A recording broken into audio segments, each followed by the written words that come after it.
안녕하세요. 백두산 금융연구소의 백두산입니다. 5월 18일 수요일 아침 9시 40분입니다. 자, 어젯밤 미국은 반등에 성공을 했습니다. 어딘가 저항을 넘어섰고, 저항을 넘어섰으니까 더 오르겠구나 라고 생각하면 되겠다는 거죠. 어, 어젯밤에도 보시다시피 나스닥이 많이 올랐습니다. 그죠? 2.7%, S&P가 2%, 그러니까 나스닥이 훨씬 많이 올랐다고요. 우리가 여전히 이런 데서 계속 봐야 되는 건 IT 빅테크가 주도주구나 라는 거를 생각을 해봐야 되겠습니다. 뭐 시장이 어떻게 변하든 간에 이 주도주가 바뀌는 일은 잘 없다. 주도주가 중간에 어설프게 바뀌지는 않는다. 주도주가 바뀌려면 어떤 큰 틈에 뭐 어떤 난리가 나야 이 주도주가 바뀔 수 있다. 이런 이야기를 드리고 있습니다. 그런 차원에서 말씀을 드렸고, 어젯밤에는 다양한 경제지표 발표와 그리고 다양한 이벤트들이 있었죠. 일단은 소매 판매 지표부터 이야기를 하자면은, 소매 판매는 생각보다 괜찮게 나온 모양입니다. 물가가 폭등해도 지갑 여는 미국 4월 소매 판매 0.9% 올랐다, 이런 이야기 나오고 있죠. 그러니까 혹시나 이제 중국 같은, 어젠가 중국 지표가 발표되단 말이죠. 어젠가 월요일인가 중국 지표 발표됐는데 그건 쇼킹했었단 말입니다. 그래서 혹시나 미국 지표도 쇼킹한가, 인플레 때문에 소비가 감소했는가 여부를 지켜보기 위해서 이거 보자라는 이야기 드렸는데, 오히려 뭐 소비는 적당히 증가하면서 뭐 특별한 문제 없음을 나타냈습니다. 그래서 일단 시장이 한번 안심을 하고 들어갔고요. 그리고 어젯밤에 이제 블라드 연설이 있었고, 22 총재 라가르드 연설이 있었고, 파월 연설이 있었습니다. 파월하고 라가르드쯤 되는 사람이 연설했으니까 블라드 아저씨는 일단 잠시 제껴놓고요. 파워르장 먼저 이야기 해볼까요? 파워르장 아저씨는 뭐 똑같은 이야기 했습니다. 우리가 알고 있는 그런 이야기들. FOMC 회의 끝나고 인터뷰했던 내용에서 했던 이야기들 그대로 반복했어요. 중립금리 넘어서야 한다면 망설이지 않을 것이다 라고 하고 있죠. 예, 뭐 뻔한 내용이고요. 근데 여기서 이제 생각을 해봐야 될 게, 중립금리가 얼마인지는 파월의장 본인도 모른다라는 거를 우리가 아셔야 됩니다. 이건 5월 달에 파월의장이 자기 입으로 이야기했던 부분이에요. 인터뷰에서. 중립금리가 우리가 아직 얼마일지는 모르는데 우린 중립금리를 넘어서까지도 금리를 올릴 수 있다라고 주장을 하고 있습니다. 이게 뭔 소리인지 모르겠는데, 중립금리가 얼마인지도 모르는데 그 이상으로 올릴 수 있대요. 이게 뭔 소리인가 잘 모르겠는데 하여튼 그럴 수 있다고 합니다. 그리고 뭐 인플레를 잡기 위한 뭐 수단과 의지를 모두 갖고 있다라고 뭐 이렇게 이야기를 하고 있고요. 그리고 우리가 여기서 주목을 해야 될 거는 요거다. 파월의장의 자신감이 조금 떨어졌다라는 거를 봐야 됩니다. 어디에 있더라? 여기 있죠. 뭐 실업률이 약간 올라가더라도 여전히 노동시장은 강력할 것이라며 다소 부드러운 착륙으로 향하는 길이 많이 있다라고 자신했다라고 써 있죠. 연착륙까지는 아니더라도 시장에 아주 큰 충격을 주지 않는 선에서 경기 하강이 이루어질 수 있다라고 예상을 했다라고 합니다. 그냥 자기 희망을 이야기한 거죠. 알 수가 없어요. 아무튼 이게 이야기가 굉장히 어떤 파월의장의 자신감이 많이 좀 떨어지긴 했습니다. 5월 FOMC 의사록에서보다 5월 FOMC 인터뷰에서보다 기자회견에서보다 훨씬 자신감이 떨어졌죠. 이제는 뭐 대도 않는 이상한 표현을, 다소 부드러운 착륙으로 향하는 길이 많이 있다라고 이상한 소리를 이제 하고 있어요. 그러니까 연착륙이 제일 좋은 거라면은 연착륙보다 조금 안 좋은 거, 다소 부드러운 착륙, 그리고 그 밑에는 이제 경착륙이 있겠죠. 그죠? 뭐 위기 이런 게 있겠죠. 하여튼 말장난을 치고 있다라는 거, 자신감이 좀 떨어져 있다 이렇게 생각할 수 있겠고, 네, 요 정도 보면 될 것 같고요. 뻔했던 이야기입니다. 그래서 이 정도까지만 보고, 그 봐야 될 거 또 하나 있습니다. ECB 총재 라가르드의 연설 내용 혹은 뭐 ECB 관련된 내용들을 좀 보긴 봐야 되는데, ECB에서도 드디어 빅스텝을 언급을 했다고 합니다.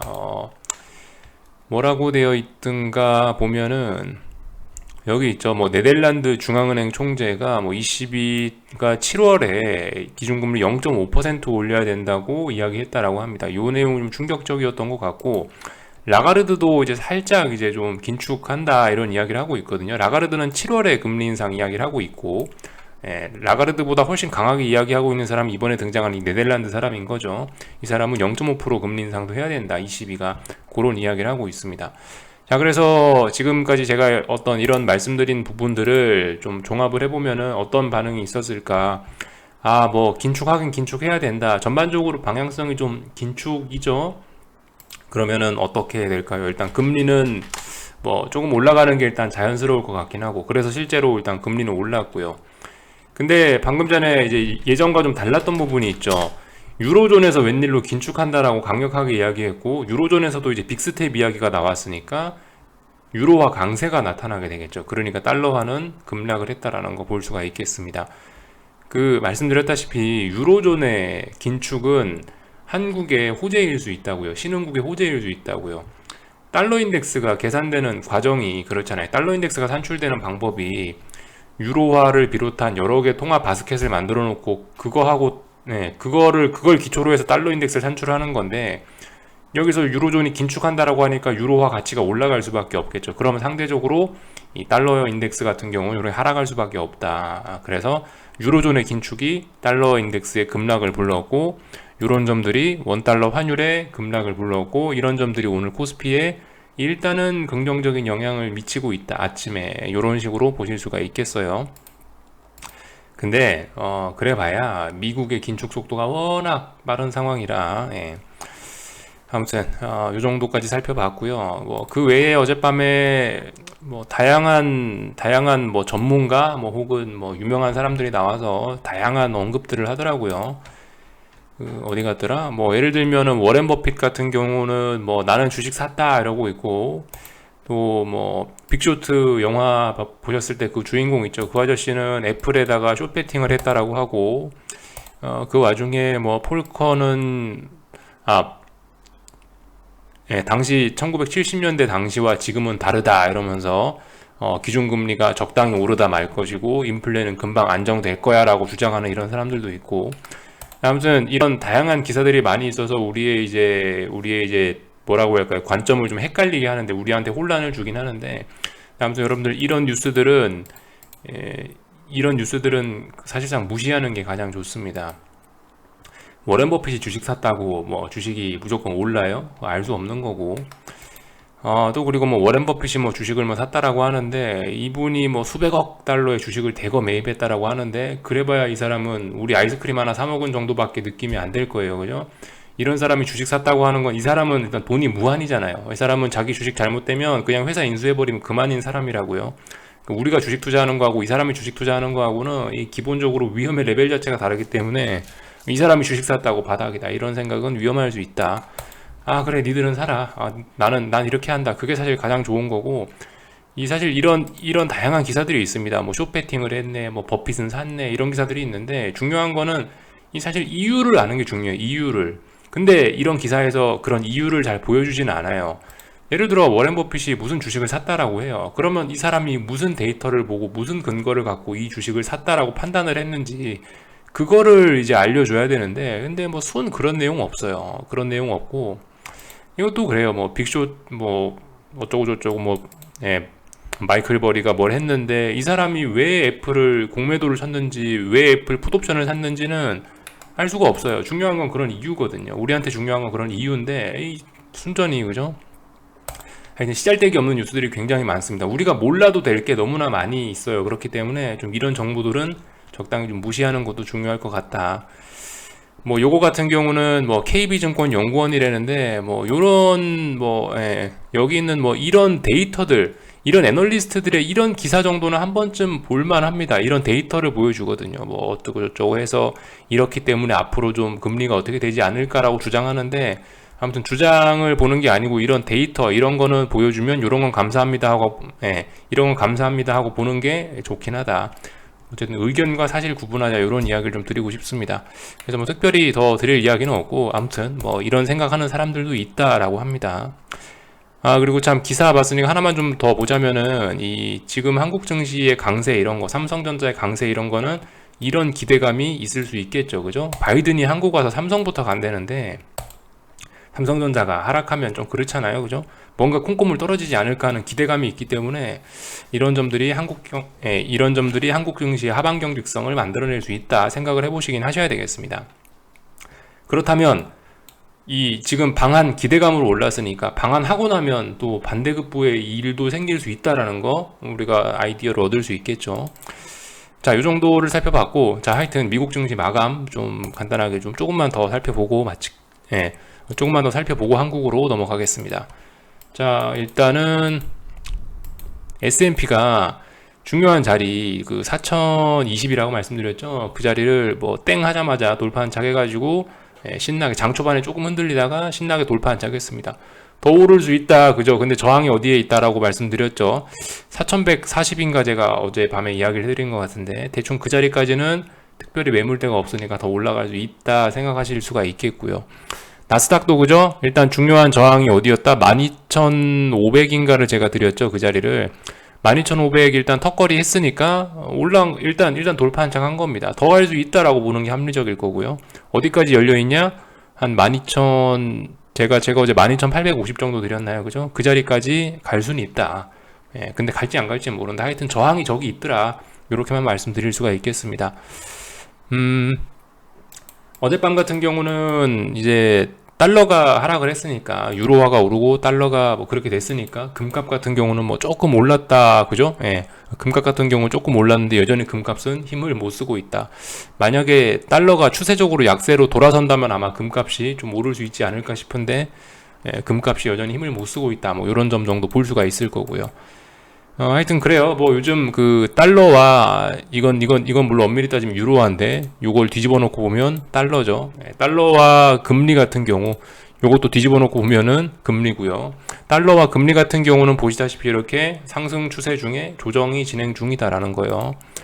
사실 굉장히 지금 조정이 좀 건전한 편이긴 합니다. 굉장히 좀 이래도 되나 싶은 그런 상승을 하다가 그런 상승을 좀 잘 소화시키고 있는, 그런 상승의 피로감을 잘 소화시키고 있는 그런 음봉들, 그런 하락들, 그런 조정들이 잘 나타나고 있다라고 보여집니다. 그래서 일단 하여튼 가만히 있어 보려고요.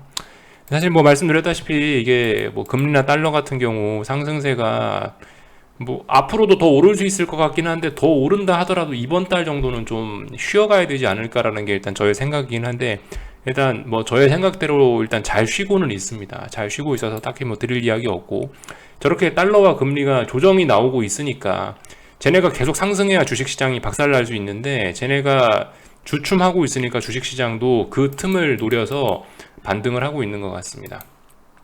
그래서 뭐 이런 이야기를 좀 드렸고, 빅스 같은 경우 신나게 하락을 하고 있습니다. 잘 조정이 나오고 있어요. 그러니까 말씀드렸다시피 이번에 이 빅스가 어디까지 내려오냐가 중요할 것 같은데, 뭐 예를 들어 이런 자리, 여기 있는 직전 저점 자리 이런 걸 지켜버리게 된다면은 곧바로 어떤 그죠 변동성이 폭발할 수 있는 그런 가능성도 있다라고 생각하거든요. 왜냐하면 이 박스권 이런 식으로 대충 생각할 수가 있는데, 이게 박스권이라면 위아래 찍어야지 박스권이잖아요. 그러니까 쉽게 말해서 박스권이 위아래 터치를 해야 이게 박스권인데, 만약에 박스권인데도 이 올라갔다가 밑에까지 못 가고요, 중간에서 갑자기 반등을 해요. 그럼 어떻게 되겠어요? 뭔가 어떤 박스권을 유지하는 힘이 깨진 거죠. 뭔가 여기에서 반등이 올라온다는 얘기는 이 박스권을 유지하는 힘에 어떤 불균형이 생긴 겁니다. 그죠? 어떤 강력한 매수세가 나왔으니까 여기서 반등을 할 거 아니에요. 만약 여기서 반등을 한다면 이 힘 때문에 이번엔 박스권이 돌판짝 될 수 있겠구나라고 생각할 수 있겠다라는 거죠. 반대로 뭐 이렇게도 생각할 수 있는 겁니다. 만약에 터치하고 반등을 하는데 반등이 박스권 상단까지 가야 되는데 못 가고 여기서 밀려요. 그러면 강력한 매도세가 나왔으니까 아래로 갈 수 있겠구나라고 생각하는 게 맞겠다라는 거죠. 그러니까 이번에 지금 빅스 지수 보시는데 어디까지 내려오느냐가 중요하긴 한데요. 하여튼 지금 현재는 뭐 잘 내려오고 있다. 뭐 제 개인적인 그냥 뭐 희망사항은 그냥 좀 많이 내려왔으면 좋겠다. 뭐 저는 천천히 느긋하게 오래 가는 게 좋은데, 아무튼 뭐 그건 저의 뭐 그냥 뭐 막연한 희망인 거고, 그건 아무런 근거 없는 거고, 그냥 뭐 저는 그랬으면 좋겠다, 그냥 막연한 생각인 거고요. 하여튼 내려오고 있습니다. 아직까지 뭐 물론 어젯밤에 약간 꼬리가 달리긴 했어요. 그죠? 빅스에 보시면 뭔가 꼬리가 살짝 있죠. 예. 근데 뭐 이걸 보고 야 이제부터 반등한다라고 하고 뭐 여기서부터 다시 이거 상방 베팅을 하면 안 된다라는 거, 그죠?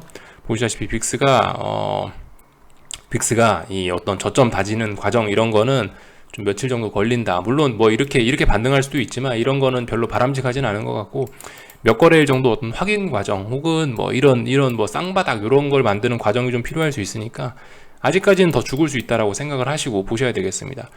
오늘 밤은 이제 뭘 하냐, 여기 있는 직전 저점 자리가 어떤 지지력이 있으니까 이 자리에서 이제 오늘 밤에 지지하냐 마느냐가 아마 싸움의 어떤 포인트가 되겠죠. 요런 점들 잘 보시면 되겠어요. 여기서 지켜주면 또 다시 이제 세상이 또 또 다시 세상이 혼란스러워질 수 있는 거고, 오늘 밤에 또 죽이면은 세상이 계속 좀 안정적으로 좀 흘러갈 수 있는 그런 여지가 생긴다. 빅스 지수 보면서 좀 이야기를 드렸습니다. 근데 아무튼 어젯밤에 이렇게 꼬리가 조금이라도 달렸다라는 걸 보면 지금 말씀드렸다시피 차분하게 올라야 이게 반등에 유리할 텐데 지금 이런 게 별로 차분하진 않다라는 거예요. 좀 그죠? 예. S&P나 나스닥 지금 보시면은 이 평상시 이런 때를 한번 잘 보시라고요. 평상시 이런 때 같은 때를 한번 보면은 진짜 어떤 그런 중요한 자리들은 보시다시피 몇 거래일 동안 아주 오랫동안 바닥을 다지는 이런 과정들을 만들어 줍니다. 진짜 반등을 잘하고 이러고 싶으면요. 근데 지금 보시면 여기 이번에 V자로 올라와 가지고 여기 있는 지지력도 제대로 테스트하지 않고 슝 하고 올라갔죠. 예. 이런 부분 별로 건전해 보이지는 일단 않습니다. 근데 어젯밤에 빅스가 아래 꼬리 살짝 달고 올라오는 것이 어젯밤에도 약간 무리하게 힘을 쓰고 있구나. 근데 뭐 이 정도 이럴 수는 있습니다. 조금 더 올라갈 수도 있다. 이 정도 아무튼 생각하는 게 맞을 것 같고, 뭐 나스닥 같은 경우도 보시다시피 아랫부분에 대한 지지력 확보 이런 거 없이 갭으로 붕 떠가지고 신나게 날아가고 있는데, 이런 모습들 같은 경우는 별로 지지력을 만드는 데 도움이 되지는 않는다. 이런 관점으로 말씀을 드릴게요. 이 정도 일단 말씀을 드렸고요. 비트코인 같은 거는 계속 3만 달러 언저리가 중요하다는 말씀 드렸는데 한참 싸우고 있죠. 그죠? 쉽게 죽지는 않을 거예요. 말씀드렸다시피 최근에 지난주인가 지지난주인가쯤에 전 세계 주식시장이 아주 중요한 자리를 한 번씩 다 붕괴시키면서 좀 큰 힘을 썼으니까 이번에는 일단 그런 힘을 좀 정리하는 시간이 필요하다. 이런 관점으로 보고 있고, 지금 거기에 대한 지난번에 너무 빨리 중요한 지지선을 붕괴시켰던 거에 대한 어떤 그런 피로감을 풀고 있다. 지금 그런 과정이다라고 보시면 될 것 같습니다. 추세적으로 바뀌고 이런 건 아직까지 없고요. 위험 자산들이 그런 모습들을 보이고 있다라는 것까지 체크를 하면 될 것 같습니다. 위안화 같은 경우도 그죠? 어젯밤에 유로존이 그렇게 됐으니까 그거에 힘을 입어서 보시다시피 이렇게 급락을 하고 있죠. 근데 이렇게 급락했다고 이게 이제 영원히 계속 추세가 죽고 이거는 아니라는 겁니다. 그죠? 너무나 잘 가고 있다. 위쪽으로 너무나 잘 가고 있다라는 거 보실 수가 있겠습니다. 그래서 미국 주식시장은 얼추 다 봤고요. 그죠? 말씀드렸다시피 더 오를 수 있다라고 보는 게 맞아요. 더 오를 수 있다. 한국장은 일단은 갭상승 출발을 하긴 하겠죠. 그죠? 사실 이게 아침에 사실 아마 이런 심리였긴 했을 거예요. 어제 한국 주식시장이 굉장히 좀 강한 모습을 보였죠. 특히 삼성전자 같은 경우 신나지 않았습니까? 2% 가까이 삼성전자 올랐으면 굉장히 많이 오른 거죠. 그죠? 삼성전자가. 그리고 어제 선물 같은 경우도 사실 생각해보면 1% 올랐으니까 많이 오른 거예요. 그죠? 이렇게 많이 오른 상황에서 미국장이 다음날 밤에 일어났는데 2%, 아침에 일어났는데 2% 상승해 있고 이러면 오늘 아침에 사람들 기분은 어떨까요? 야, 어제 좋았는데 오늘 미국장이 급등 마감했으니까 이제 오늘 한국은 이제 오늘 폭등이다 이러고 있었을 거예요. 그죠? 그런 날에 폭등이 잘 나타나지는 않을 가능성이 좀 있긴 합니다. 이게 사실 아침에 안 그래도 글을 좀 남겨놓을까 하다가 그냥 말았는데, 하여튼간 보통 그런 경우가 좀 많긴 해요. 그죠? 여러분들 그거 생각 많이 해보셔야 돼요. 특히 아시아장 보시는 분들이 많이 생각하셔야 되는 게, 예를 들어 아시아장이 폭락을 했어요. 전날에 아시아장이 오늘 폭락을 했다. 그리고 오늘 밤에 예를 들어 미국이 또 폭락을 했다. 그러면 그 다음날 아시아장은 별 재미없을 수 있어요. 아래쪽으로 오히려 반등할 가능성이 높아집니다. 물론 저점은 낮아질지 모르겠는데 장중에 양봉 나오고 버티는 경우가 되게 많다고요. 거꾸로 예를 들어 오늘 아시아가 많이 올랐어요. 아시아가 굉장히 많이 올랐어요. 오늘 아주 강세였어요. 기분 좋았어요. 근데 자고 일어나니까 미국도 굉장히 강하고 좋았어요. 그럼 그 다음날 아시아장 위쪽으로 별 재미없을 수 있어요. 오히려 음봉 맞을 수도 있어요. 이런 점들 좀 생각을 해보셔야 되겠습니다. 꼭 하여튼 그런 날들이 있어요. 이렇게 사람들이 연속성을 갖고 그러니까 사람들이 어떤 아시아장이 좋았다 안 좋았다 이걸 갖고 연속성 기대하고 이런 심리가 되게 많은데, 그런 심리를 역으로 이용하는 세력들이 또 되게 많다는 거, 그런 사례가 되게 많다는 거를 좀 잊으셨으면, 그런 거 잊으시면 안 되겠다라는 거. 좀 말씀을 좀 드리고요. 그래서 흔히 나오는 그런 모습이긴 해요. 물론 이게 어떻게 될지 모르는데 이렇게 특히 그리고 요즘 변동성이 좋으니까 예전 같으면 보통 이렇게 갭상승하고 나서 바로 땡 하자마자 음봉으로 밀어버리는데 이 보시면 위쪽으로 좀 많이 올려쳤다가 좀 밀어버리는 그런 경우도 좀 보이죠. 요즘에 약간 패턴이 바뀐 거예요. 물론 이제 지금 아침 10시니까 뭐 이대로 마감된다, 더 밀린다, 오른다 이런 건 알 수가 없긴 한데 아무튼 이 좀 그런 경향이 있긴 해요. 사람들 뒤통수 치려는 경향이 굉장히 강합니다. 시장은요. 어제 굉장히 좋았으니까 미국이 또 밤에 올랐으니까 오늘 한국은 대박이야 라고 생각하는 사람이 되게 많을 수 있다라는 거. 우리는 이제 그런 거에 당하지 않기 위해서 그죠? 말씀드렸다시피 미국과 한국은 별개다라고 생각하는 게 가장 좋다라는 거예요. 오늘도 아무튼 뭐 아침 10시인데 이런 걸 보면서 좀 그런 이야기를 할 수가 있겠다라는 거고요. 아무튼간 근데 지금 이 코스피고 한국 증시가 조금 좀 강하긴 강합니다. 왜냐하면 작년 6월부터 해서 하도 긴축이고 하도 긴축이라는 재료로 먼저 매를 많이 맞아놓은 상황이다 보니까 막상 미국이 이제 긴축으로 흔들릴 때는 보시다시피 생각보다 강하게 잘 버티는 모습을 좀 보여주는데요. 깝깝하실 수가 있어요. 깝깝하실 수가 있는데 어쩔 수 없는 거고 그런 부분은 그렇다고 해서 뭐 추세가 문제가 있는 건 아니니까 잘 기다리시면 되긴 되는데 문제는 지금 이제 잘 생각을 해보셔야 되는 게 이 하락을 이끌던 대장인 삼성전자가 분명히 쌍바닥을 만들긴 만들었다라는 거예요. 그리고 보시면은 이번에 여기 있는 이 직전 고점 자리를 5월 4일, 5월 3일 날 만들어놨던 이 직전 고점 자리를 살짝 높였기 때문에 일단 쌍바닥은 엄밀히 따지면 완성이 된 거예요. 뭐 물론 속임수일 수도 있습니다. 속임수일 수도 있는데 이게 속임수다 어쩌다 그거는 나중에 시간 지나고 나서 하는 이야기인 거고 일단은 쌍바닥 완성이 됐으니까 하방 보시는 분들은 조금 신경을 좀 쓰시긴 쓰셔야 됩니다. 야 이거 추세 전환 가능성 있나? 뭐 물론 이게 아직 투매가 나오고 이런 게 아니라 완전히 상승 추세로 전환되고 그런 건 아닌데 생각보다 큰 반등을 기대할 수 있는 거 아니야?